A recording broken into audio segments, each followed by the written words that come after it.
Estamos de regreso en CNN Chile Radio. AM.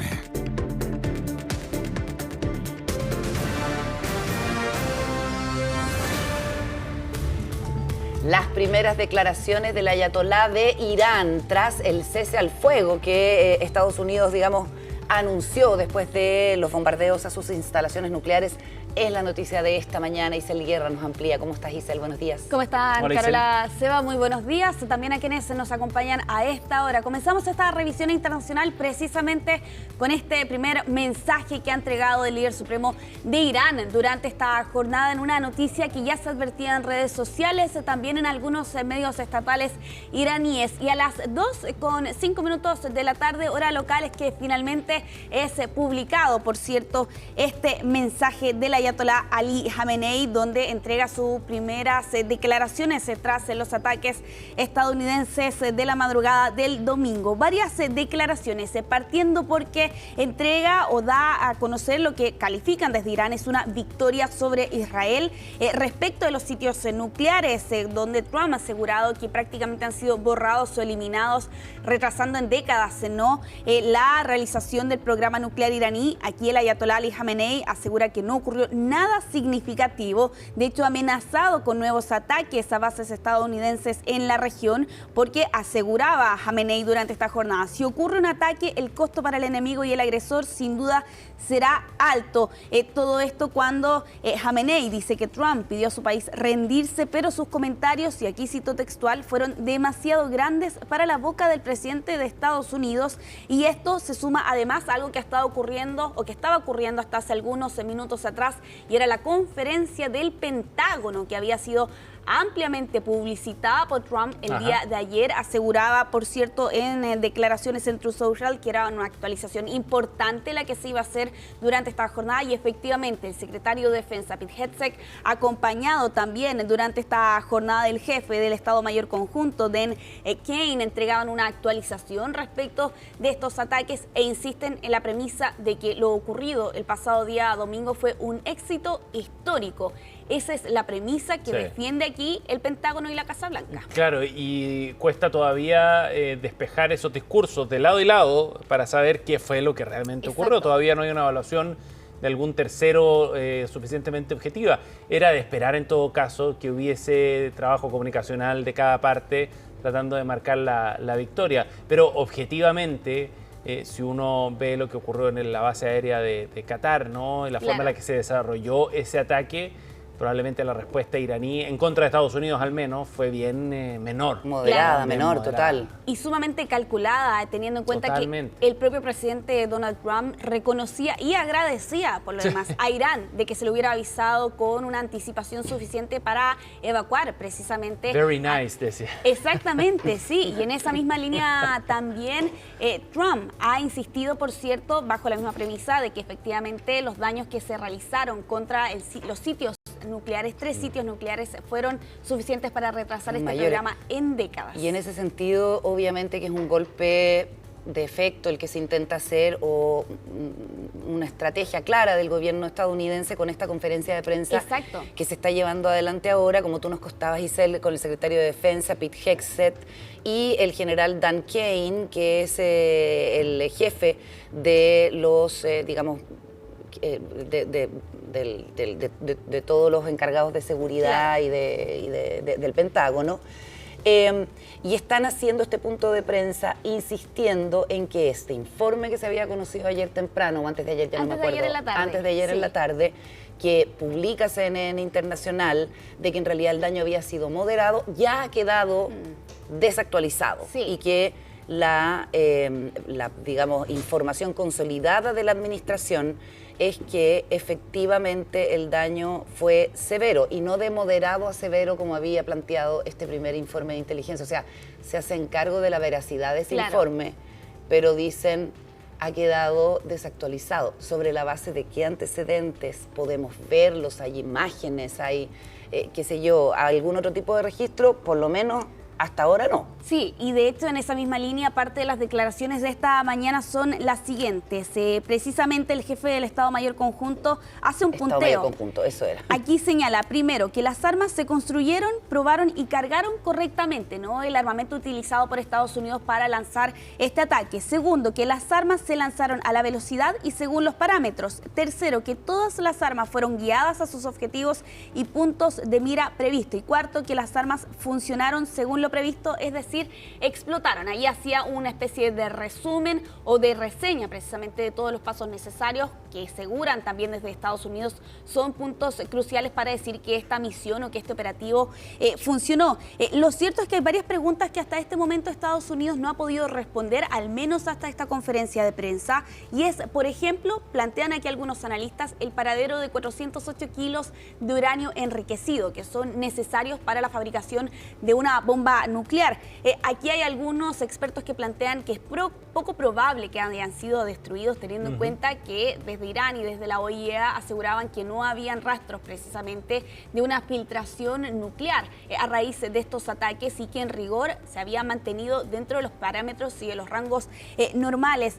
Hay otra duda hasta este momento también y es el estado de las centrifugadoras en la planta de Fordow. En la instalación nuclear de Fordow, siendo más específicamente, no está del todo claro si fueron destruidas, dañadas o si permanecen intactas. Y estas centrifugadoras también son cruciales para el enriquecimiento del uranio, ¿no? Que es precisamente el componente que se requiere para la fabricación y la construcción de bombas nucleares. Oye, y dan detalles también el general Kane, el jefe del Estado Mayor Conjunto, del arma con que se llegó a con que se atacó esta instalación nuclear.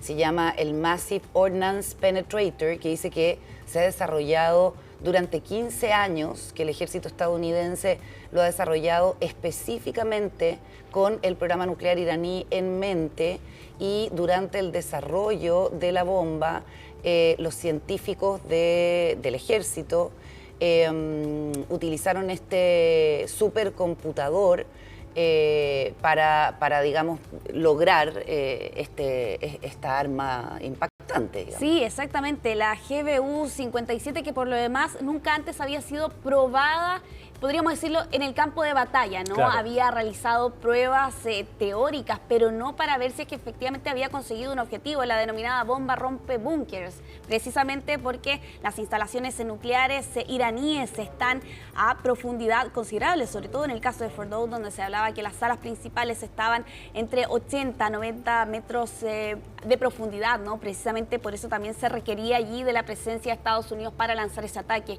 Ninguna otra nación tiene un arma de estas características y por eso también el pedido que hacían de Israel en los días previos precisamente a lanzar este ataque durante este fin de semana. Vamos a quedar pendientes de actualizaciones y, por cierto, también de reacciones que puedan llegar desde Estados Unidos, de Irán y también de Israel en medio de lo que todavía sigue siendo un cese a las hostilidades, por cierto, pero con advertencias que hemos escuchado de ambos lados. Trump aseguraba el día de ayer, por cierto, también en medio de la cumbre de la OTAN, que él advertía la posibilidad incluso de que se pudiera reactivar este conflicto. Quedamos al pendiente entonces, pero vamos a cambiar de tema. Nos vamos hasta Corea del Norte porque lo que están viendo ustedes ahí en pantalla son parte de las imágenes que ha divulgado la televisión estatal norcoreana con la... Dos puntos. Reaparición de la esposa de Kim Jong-un después de 1 año y medio de no estar frente a las cámaras, pero también con la inauguración de este balneario.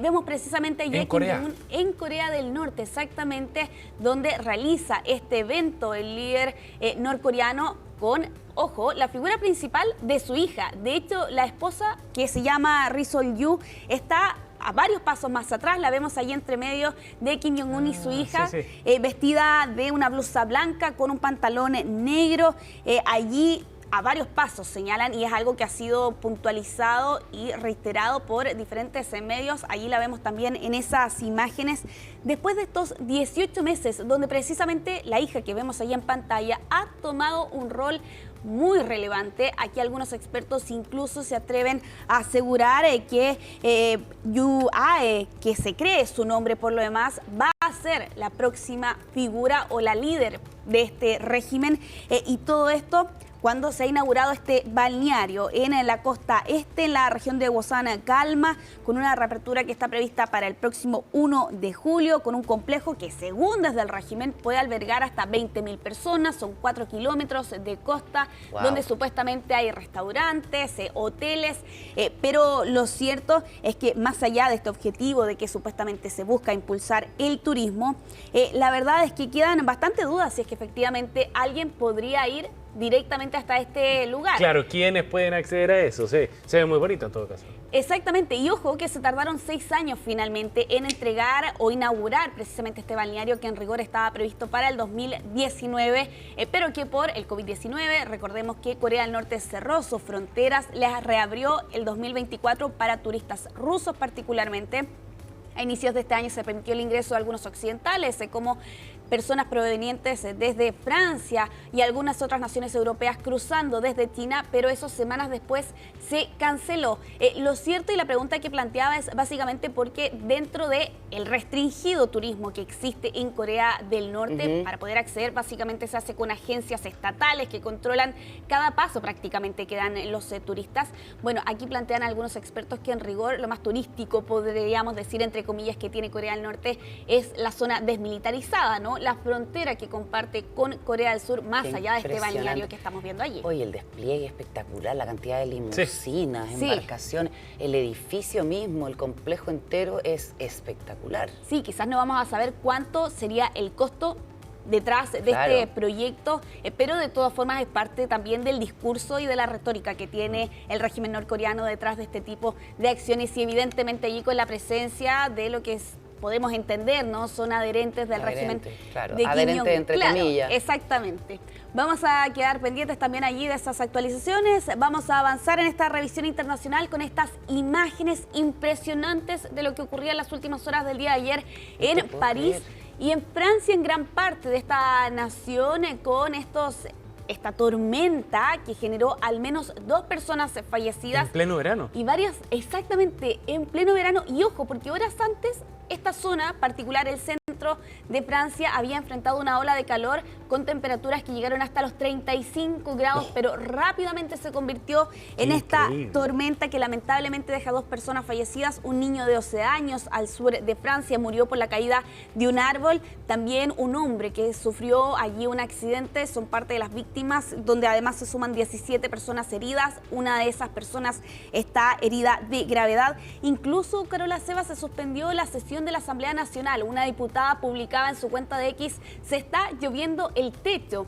del Parlamento francés como parte de los efectos fuertes vientos, ráfagas que se vivían el día de ayer, y con estas imágenes que además dejaban 100.000 hogares sin electricidad, al menos hasta las primeras horas de este día jueves. Hay varios registros además en redes sociales que dan cuenta también de la fuerza y de la potencia de esta tormenta. Bueno, ahí estamos viendo algunos de esos efectos con la caída de árboles que veíamos en las primeras horas de este día jueves. Pero lo más sorprendente es el cambio drástico de pasar de esa ola de calor a una lluvia como que tropical. No exactamente, sé, sí. En París. En París y en pleno verano, por eso sorprendió bastante las imágenes y los efectos que ha dejado también esta fuerte tormenta que se registraba el día de ayer. Ya para ir cerrando esta revisión internacional, lo vamos a hacer en nuestra región, en Ecuador, donde han logrado capturar al narcotraficante más buscado que tenía este país en el último tiempo, Adolfo Macías Villamar, conocido como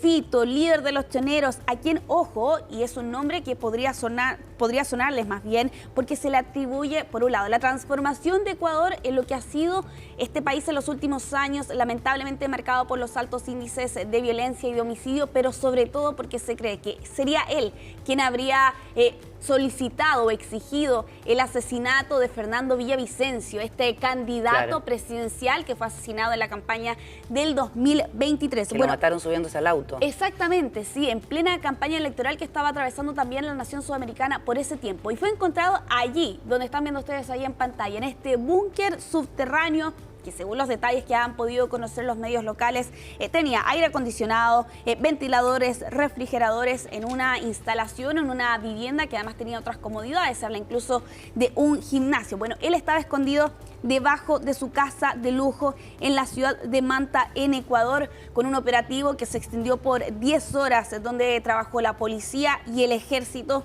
y donde finalmente fue capturado Fito, quien no puso resistencia, fue trasladado hasta Guayaquil para posteriormente, lo han anunciado aquí las autoridades locales, particularmente el presidente Noboa, ¿no?, ha informado en estas últimas horas que este hombre va a ser extraditado a Estados Unidos porque allí está enfrentando por lo demás acusaciones de tráfico de droga, una captura que ha sido bastante celebrada por lo demás en el país sudamericano en estas últimas horas, teniendo en cuenta el amplio prontuario que tiene no solo él, sino que, por cierto, el grupo que lidera, y sobre todo con esta acusación de que estaría detrás del asesinato de un candidato presidencial. Y sabes que además son buenas noticias no solo para Ecuador, yo creo que este tipo de acciones también son buenas noticias para Latinoamérica en general. Cualquier golpe a grupos de narcotráfico o de crimen organizado grande, poderoso como este, son noticias que tienen alcance regional porque son bandas que quieren crecer y buscan expansión. Y ya lo vimos con el Tren de Aragua, cómo partió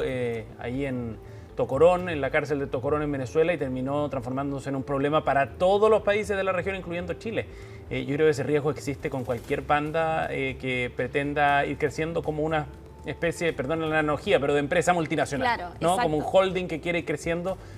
No es posible descartar que este tipo de bandas terminen operando luego en otras naciones y eventualmente, ¿por qué no acá en Chile? Exacto, y en el caso de Ecuador también la situación ha sido bastante compleja, ¿no?, en estos últimos años, con motines en las cárceles, con aumento en la tasa de homicidios, particularmente en la ciudad de Guayaquil, que es uno de los puntos más calientes que lamentablemente tiene y ha enfrentado esta nación en estos últimos años, un tema que ha estado marcando también la agenda política, ¿no?, particularmente las elecciones, ¿no?, de ese 2023, cuando veíamos también el asesinato, por cierto, de este candidato, Fernando Villavicencio, que estaba realizando un acto de campaña y que fue asesinado cuando se dirigía hasta su vehículo y que lamentablemente horas después se conocía de su fallecimiento. Bueno, esta persona precisamente sería la que ordenó el asesinato, la muerte de este político.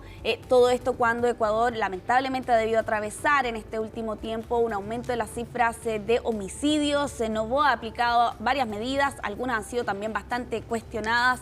Todo esto cuando Ecuador pasó de ser lo que era considerado una especie de oasis de seguridad en la región hasta hace algunas décadas atrás, y ahora lamentablemente a convertirse a uno de los puntos más calientes del narcotráfico. Guayaquil particularmente, que es un puerto, ¿no?, se ha convertido, por cierto, allí también en un punto de partida, dicen los expertos, para la exportación de la droga desde ese lugar a otros puntos del planeta.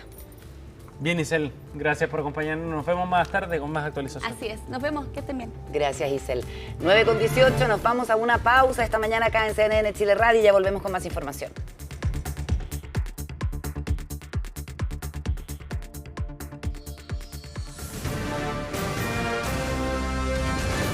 Hacemos una pausa y ya regresamos con CNN Chile Radio, AM.